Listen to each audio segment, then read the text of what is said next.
ನಮ್ಮ ಚಾನೆಲ್ ನಲ್ಲಿ ಒಂದು ಪೋಲಿಂಗ್ ಮಾಡಿದ್ವಿ. ನಮ್ಮ ನೆಕ್ಸ್ಟ್ ವಿಡಿಯೋದಲ್ಲಿ ಯಾವ ಆರೋಗ್ಯ ಸಮಸ್ಯೆ ಬಗ್ಗೆ ವಿಡಿಯೋ ನೋಡೋದಕ್ಕೆ ನಿರೀಕ್ಷಿಸ್ತೀರಾ ಅಂತ.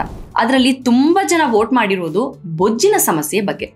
ಬೊಜ್ಜಿನ ಸಮಸ್ಯೆ ಇದ್ದಾಗ ಒಂದು ಇಂಪಾರ್ಟೆಂಟ್ ವಿಷಯನ ಗಮನದಲ್ಲಿ ಇಟ್ಕೊಳ್ಬೇಕು. ಅದೇನು ಅನ್ನೋದನ್ನ ಇವತ್ತಿನ ಎಪಿಸೋಡ್ ನಲ್ಲಿ ನೋಡೋಣ. ವೆಲ್ಕಮ್ ಟು GSS ಮಾಧ್ಯಮ.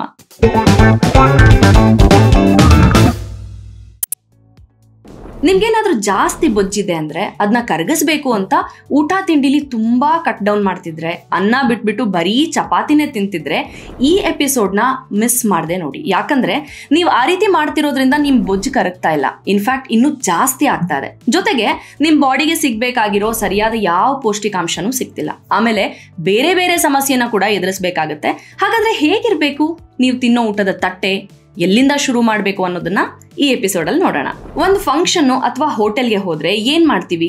ಮೊದಲು ಸೂಪ್ ಕುಡಿದು ಅಥವಾ ಸಲಾಡ್ ತಿಂದು ಆಮೇಲೆ ರೋಟಿ ರೈಸು ತಿಂತೀವಿ. ಮನೇಲಿ ತಿನ್ನುವಾಗ್ಲೂ ಹೀಗೆ ತಿನ್ಬೇಕು. ನಮ್ಮ ದೇಹಕ್ಕೆ ಎನರ್ಜಿ ಬೇಕೇ ಬೇಕು. ಗ್ಲೂಕೋಸ್ ನಮ್ಮ ಬಾಡಿಗೆ ಪ್ರೈಮರಿ ಸೋರ್ಸ್ ಆಫ್ ಎನರ್ಜಿ. ಇದು ಕಾರ್ಬೋಹೈಡ್ರೇಟ್ಸ್ ಊಟದಿಂದ ಸಿಗುತ್ತೆ. ಕಾರ್ಬೋಹೈಡ್ರೇಟ್ಗಳನ್ನ ತಿಂದ ಮೇಲೆ ಅದು ಗ್ಲೂಕೋಸ್ ಆಗಿ ಕನ್ವರ್ಟ್ ಆಗುತ್ತೆ. ಆಮೇಲೆ ನಮ್ಮ ಪ್ಯಾಂಕ್ರಿಯಾಸ್ ಇನ್ಸುಲಿನ್ ಪ್ರೊಡ್ಯೂಸ್ ಮಾಡುತ್ತೆ. ಆ ಇನ್ಸುಲಿನ್ ನಮ್ಮ ಜೀವಕೋಶಗಳು ಗ್ಲೂಕೋಸ್ನ ಎನರ್ಜಿ ಆಗಿ ಯೂಸ್ ಮಾಡೋದಕ್ಕೆ ಹೆಲ್ಪ್ ಮಾಡುತ್ತೆ. ಆದ್ರೆ ಎನರ್ಜಿ ಎಲ್ಲಾ ಸಿಕ್ಕದ ಮೇಲೂ ಉಳಿಯೋ ಗ್ಲೂಕೋಸ್ ಇರುತ್ತಲ್ಲ, ಅದು ಫ್ಯಾಟ್ ಆಗಿ ಶೇಖರಣೆ ಆಗುತ್ತೆ. ಬೊಜ್ಜಿನ ಸಮಸ್ಯೆಗೆ ಇದು ಕೂಡ ಒಂದು ಕಾರಣ. ಈಗ ಹೇಳಿ, ನಾನು ಬೊಜ್ಜು ಕರಗಿಸೋಕೆ ಅನ್ನ ಬಿಟ್ಟು ಚಪಾತಿ ತಿಂತಿದ್ದೀನಿ, ಆದ್ರೂ ಬೊಜ್ಜು ಕರಗ್ತಿಲ್ಲ ಅಂತ ನಿಮ್ಗೂ ಅನ್ಸಿದ್ಯಾ? ಯಾಕಂದ್ರೆ ನೀವು ತಿಂತಿರೋದು ಕಾರ್ಬೋಹೈಡ್ರೇಟ್ಸ್. ಸೊ ಬೊಜ್ಜು ಕರಗಿಸೋಕೆ ತಿನ್ನುವಾಗ ಹೇಗೆ ತಿನ್ಬೇಕು, ಸೈನ್ಸ್ ಏನ್ ಹೇಳುತ್ತೆ ಅಂತ ನೋಡೋಣ. ನಿಮ್ಮ ಪ್ಲೇಟ್ ಅಲ್ಲಿ ಒಂದ್ ಸ್ವಲ್ಪ ಸಲಾಡು, ಸ್ವಲ್ಪ ಪ್ರೋಟೀನ್, ಜೊತೆಗೆ ಚಪಾತಿ ಅಥವಾ ರೈಸ್ ಹೀಗಿಟ್ಕೊಳ್ಳಿ. ಮೊದಲು ಸಲಾಡ್ ತಿನ್ನೋದಕ್ಕೆ ಶುರು ಮಾಡಿ. ಯಾಕಂದ್ರೆ ಅದರಲ್ಲಿ ಹೆಚ್ಚಿನ ಫೈಬರ್ ಇರುತ್ತೆ. ಇದು ನಿಮ್ಗೆ ಫುಲ್ ಅಂತ ಅನ್ಸೋ ಹಾಗೆ ಫೀಲ್ ಕೊಡುತ್ತೆ. ಜೊತೆಗೆ ಫೈಬರ್ ಡೈಜೆಷನ್ಗೆ ಸಹಾಯ ಮಾಡುತ್ತೆ. ಮೇನ್ ಆಗಿ ರಕ್ತದಲ್ಲಿರೋ ಶುಗರ್ ಲೆವೆಲ್ನ ನಿಯಂತ್ರಿಸುತ್ತೆ. ಅದಾದ್ಮೇಲೆ ಪ್ರೋಟೀನ್ ತಿನ್ನಿ. ಅಂದ್ರೆ ಪನ್ನೀರು, ಸೋಯಾಬೀನ್, ನಾನ್ ವೆಜಿಟೇರಿಯನ್ಸ್ ಆಗಿದ್ರೆ ಚಿಕನ್, ಫಿಶ್, ಮೊಟ್ಟೆ, ಹೀಗೆ ಪ್ರೋಟೀನ್ ಬೇಕೇ ಬೇಕು. ಇಮ್ಯೂನ್ ಸಿಸ್ಟಮ್ಗೆ, ಮಸಲ್ಸ್ ಸಪೋರ್ಟ್ಗೆ, ಬೋನ್ಸು, ಸ್ಕಿನ್ನು ಎಲ್ಲದಕ್ಕೂ ಈ ಪ್ರೋಟೀನ್ ಬೇಕು. ಸೊ ಸಲಾಡ್ ಆದ್ಮೇಲೆ ಈ ತರ ಪ್ರೋಟೀನ್ ರಿಚ್ ಇರೋದನ್ನ ತಿಂದಾಗ ಅದು ಕೂಡ ತುಂಬಾ ಸಹಾಯ ಮಾಡುತ್ತೆ, ನಮ್ಮ ಹೊಟ್ಟೆ ತುಂಬಿರೋ ತರ ಫೀಲ್ ಮಾಡಿಸುತ್ತೆ. ಆಮೇಲೆ ಮೇನ್ ಡಿಶ್ಗೆ ಬನ್ನಿ, ಅನ್ನ, ಚಪಾತಿ, ಹೀಗೆ. ಸೊ ಲಾಜಿಕಲಿ ನೋಡೋದಾದ್ರೆ ಸಲಾಡ್ ಮತ್ತೆ ಪ್ರೋಟೀನ್ ಮೊದಲೇ ತಿಂದಾಗಿರೋದ್ರಿಂದ ಆಟೋಮ್ಯಾಟಿಕಲಿ ನಿಮ್ ಹೊಟ್ಟೆ ತುಂಬಿ ಲಾಸ್ಟ್ ಅಲ್ಲಿ ಕಾರ್ಬೋಹೈಡ್ರೇಟ್ಸ್ ಕಮ್ಮಿ ತಿಂತೀರಾ. ಬೊಜ್ಜು ಕರಗಿಸೋಕೆ ಇದರಿಂದ ಹೆಲ್ಪ್ ಆಗುತ್ತೆ.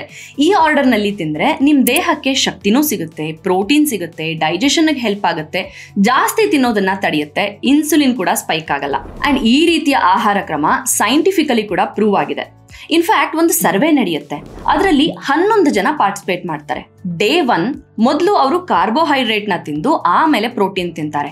ಡೇ 2 ಮೊದಲು ಪ್ರೋಟೀನ್ ತಿಂತಾರೆ, ಆಮೇಲೆ ಕಾರ್ಬೋಹೈಡ್ರೇಟ್ಸ್ ತಿಂತಾರೆ. ಇದರ ರಿಸಲ್ಟ್ಸ್ ರಿಯಲಿ ಸರ್ಪ್ರೈಸಿಂಗ್ ಆಗಿ ಬಂತು. ಮೊದಲು ಕಾರ್ಬೋಹೈಡ್ರೇಟ್ಸ್ ತಿಂದಾಗ ಬ್ಲಡ್ ಶುಗರ್ ಲೆವೆಲ್ ಜಾಸ್ತಿ ಬೇಗ ಸ್ಪೈಕ್ ಆಗಿರುತ್ತೆ. ಅದೇ ಫಸ್ಟ್ ಪ್ರೋಟೀನ್ ತಿಂದು ಆಮೇಲೆ ಕಾರ್ಬೋಹೈಡ್ರೇಟ್ಸ್ ತಿಂದಾಗ ಬ್ಲಡ್ ಶುಗರ್ ಲೆವೆಲ್ ಅಷ್ಟೊಂದು ಸ್ಪೈಕ್ ಆಗಿರ್ಲಿಲ್ಲ.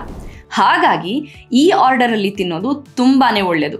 ಮನೆಯಲ್ಲಿ ಸಿಂಪಲ್ ಆಗಿ ಒಂದು ಅನ್ನ, ರಸಂ ಇದ್ರೆ ಮೊದಲು ಒಂದ್ ಸ್ವಲ್ಪ ತರಕಾರಿ ತಿಂದ್ಬಿಡಿ, ಕ್ಯಾರೆಟು, ಸೌತೆಕಾಯಿ, ಹೀಗೆ. ಆಮೇಲೆ ಅನ್ನ ಊಟ ಮಾಡಿ. ಅಥವಾ ಪಲ್ಯ ಏನಾದ್ರೂ ಮಾಡಿದ್ರೆ ಅದನ್ನ ಫಸ್ಟ್ ತಿಂದು ಆಮೇಲೆ ಮೇನ್ ಡಿಶ್ ತಿನ್ನಿ. ಬೊಜ್ಜು ಕರಗಿಸೋಕೆ ಎಲ್ಲದಕ್ಕಿಂತ ಮುಖ್ಯ junk food, processed food, packed food, deep fried, ಇದನ್ನೆಲ್ಲ ಕಂಪ್ಲೀಟ್ ಆಗಿ ಅವಾಯ್ಡ್ ಮಾಡಿ. ಇವತ್ತಿನ ಎಪಿಸೋಡ್ ನಿಮಗೆ ಹೆಲ್ಪ್ ಆಗುತ್ತೆ ಅನ್ಕೊಳ್ತೀನಿ.